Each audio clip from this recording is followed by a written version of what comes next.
Dealing with your investments means you need to know how fast you can get your money. If you're wondering how long it takes for funds to transfer in or out of your Raiz account, here is a quick breakdown. Let's start with deposits.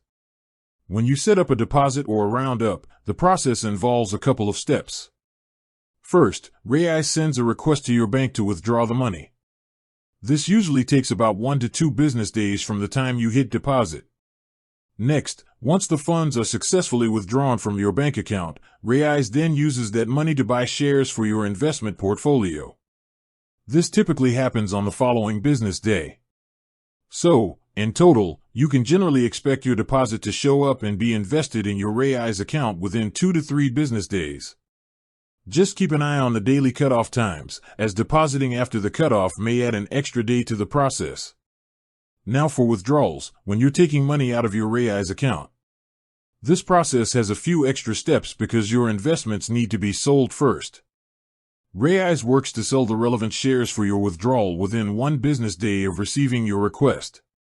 Again, there's a cutoff time for this, so submitting a request later in the day means the sale might not happen until the next business day.